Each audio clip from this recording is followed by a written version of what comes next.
নমস্কাৰ।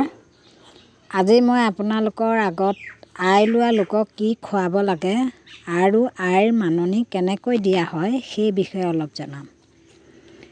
আই লোৱা লোকৰ প্ৰচণ্ড জ্বৰৰ বাবে ৰোগীৰ হজম শক্তি কমি থাকে। সেয়ে ৰোগীজনক কোমলকৈ সিজোৱা খাদ্য দিব লাগে। মাছ, মাংস, কণী আদি গুৰুপাকী আহাৰ দিব নালাগে। ভজা পোৰা বস্তু আৰু তেলত ভজা বস্তু খুৱাব নালাগে। মগু দাইল, আলু, জিকা, অমিতা, পটল, জাতিলাও, কবি, ভাতকেৰেলা আদি বইল কৰি খুৱাব লাগে। জলকীয়া বা যিকোনো জ্বলা মছলা দিয়া বস্তু, কচু, বেঙেনা, কোমোৰা, ভেন্দি, ৰঙালাও আদি খুৱাব নালাগে। এইবোৰ বস্তু খালে হজমো নহয় আৰু গাৰ বীজ-বিজনী, খজুৱতি বাঢ়ি ৰোগীক শান্তিৰে থাকিব নোৱাৰা অৱস্থা কৰে। লগতে মাটিমাহ, ম'হৰ দৈ, বৰা চাউল আদিয়েও ৰোগৰ মাত্ৰা বৃদ্ধি কৰে। এটা কথা মনত ৰাখিব, ৰোগীয়ে নিজ ইচ্ছাৰে কিবা বস্তু খাব বিচাৰিলে খুৱাব লাগে। নিজ ইচ্ছাৰে খাবলৈ বিচৰা বস্তুটো খাবলৈ পালে আই বা বসন্ত ৰোগ অতি সোনকালে ভাল হয়। খাবলৈ বিচৰা বস্তুখিনি আয়ে খাবলৈ পালে আইসকলে ৰোগীক একো হানি বিঘিনি নকৰাকৈ যায়গৈ বুলি জনবিশ্বাস আছে। ইয়াৰ উপৰিও নিমপাত শুকানে ভজা আৰু তিতা কেৰেলা আদিয়ে বসন্ত ৰোগ সোনকালে ভাল কৰে। লগতে ৰোগীৰ মুখৰ ৰুচিও বঢ়ায়। পাতলীয়াকৈ গৰুৰ গাখীৰ খোৱালেও ভাল। আই দেখা দিয়াৰ সময়ত পালন কৰিব লগা নীতি নিয়মবোৰ হৈছে: ঘৰৰ গৃহিণী বা বয়োজ্যেষ্ঠা মহিলা এগৰাকীয়ে পুৱা সোনকালে গা মূৰ ধুই তিতা চুলি আৰু বিশুদ্ধ বগা কাপোৰেৰে ৰোগী থকা বিচনাৰ শিতানৰ ফালে ঠাই মুচি আগলি কলপাতত আইক ভক্তিভাৱে সেৱা জনাই চাকি ধূপ ধূনা জ্বলাই কোঠাটোৰ পৰিৱেশ পবিত্ৰ কৰি ৰাখিব লাগে। ইয়াৰ উপৰিও এখন শৰাই সজাই এখন তামৰ থালত তগৰ, গোলাপ, জ্যোতি, খৰিকাজাৰ আদি সুগন্ধি ফুলেৰে আইক একান্তভাৱে তুতি মিনতি কৰিব লাগে।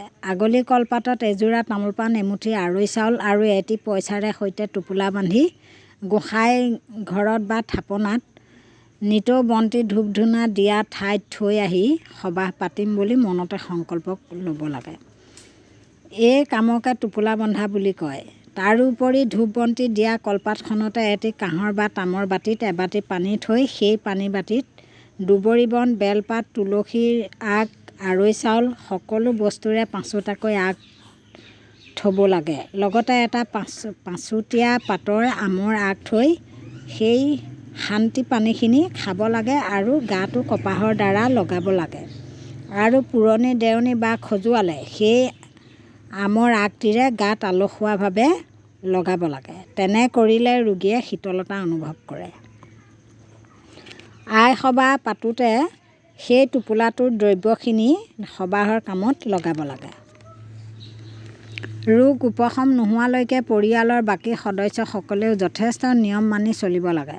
যেনে ধৰক সদায় ঘৰ দুৱাৰ মচা, কাপোৰ কানি তিয়াই চাফ চিকুণকৈ থাকিব লাগে আৰু ঘৰত ঢেঁকী দিয়া, তাঁত বোৱা, নাচ গান বা বেছি হুলস্থুল কৰা, বাদ্যযন্ত্ৰ বজোৱা, হুঁচৰি গোৱা, ডাঙৰকৈ হঁহা, কথা পতা আদি সকলো বন্ধ কৰিব লাগে।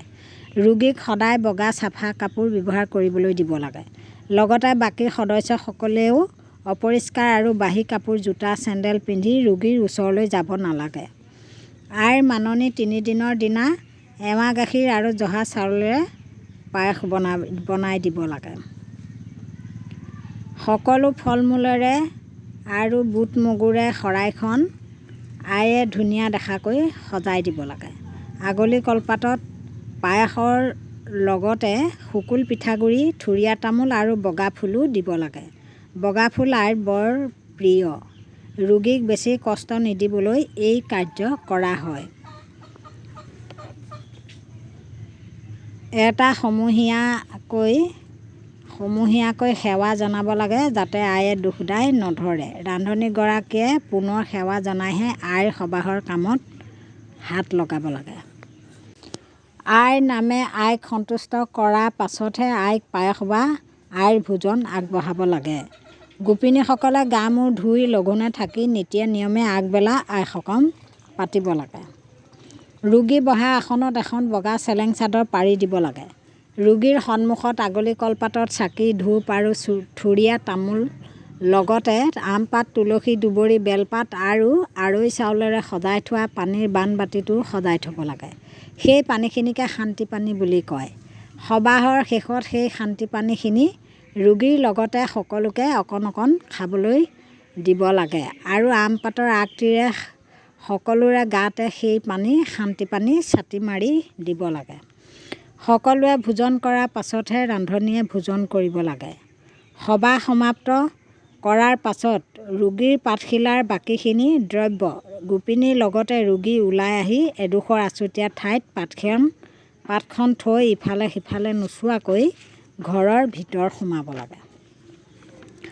সদায় নিয়ম নীতি মানি চলা বয়োজ্যেষ্ঠ গোপিনীকহে পায়স ৰান্ধিবলৈ দিব লাগে। যাৰ অন্তৰত কোনো লোভ লালসা নাই বা ভেদাভেদ নাই আৰু সবাহৰ সকলোকে সমান মৰ্যাদা দিব পাৰে।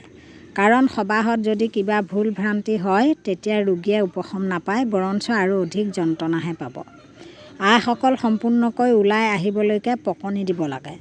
পায়স দিয়া 3 দিন বা 5 দিনৰ দিনা পকনি দিব লাগে। পকনি দিওঁতেও মাননি দিয়াৰ দৰে একে নিয়মেৰে এগৰাকী সাত্ত্বিক ভাৱাপন্ন ধৰ্মপ্ৰাণা মহিলাক পকনি দিবলৈ দিব লাগে। ৰন্ধা ঠাইডোখৰ মুচি শুদ্ধ কৰি 3টা আমডালৰ খুঁটি পুতি পিতলৰ টৌত ভাত ৰান্ধিব লাগে। ৰন্ধাৰ আগতে চাকি বন্তি ধূপ ধূনা তামোল পাণ এটি অৰিহণাসহ এখন আগলি কলপাতত আগবঢ়াই ল'ব লাগে। মাটিৰ চৰুত জাতিলাও আৰু মধুসোলেং শাকেৰে মোৱা মাছৰ টেঙা, বৰ আই আৰু মাজু আইৰ বাবে পকনি ৰান্ধিব লাগে। সৰু আইৰ পকনি হাঁহ কণী আৰু বৰ থেকেৰাৰে দিব লাগে। হাঁহ কণী আৰু সোলং টেঙাৰেও দিয়া হয়। এখন আগলি কলপাতত ধুনীয়াকৈ সিজোৱা দ্ৰব্যখিনি সজাই আইক ভক্তিভাৱে সেৱা জনাই খাবলৈ দিব লাগে। আইসকল সম্পূৰ্ণকৈ ওলাই আহি চৰমি শুকাই যাবলৈকে শুকনি দিয়া হয়।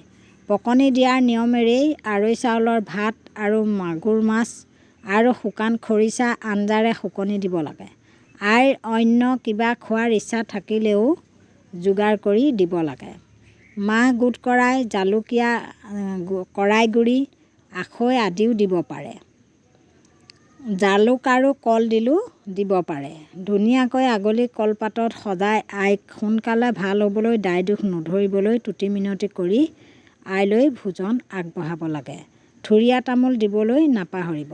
আয়ে গ্ৰহণ কৰাৰ পিছত সেই আগৰ নিয়মেৰে পাতখন এডোখৰ চাফা ঠাইত থৈ আহিব লাগে। আগদিনা তুলি থোৱা পানীত দুবৰি বন, তুলসী, আৰৈ চাউল, বেলপাত, আমপাত তিয়াই থোৱা পানীৰে গা ধুৱালেও আই সোনকালে শুকায়। আসন কেনেকৈ পাতে সেই বিষয়ে মই পিছৰটো ভিডিঅ'ত জনাম। ধন্যবাদ।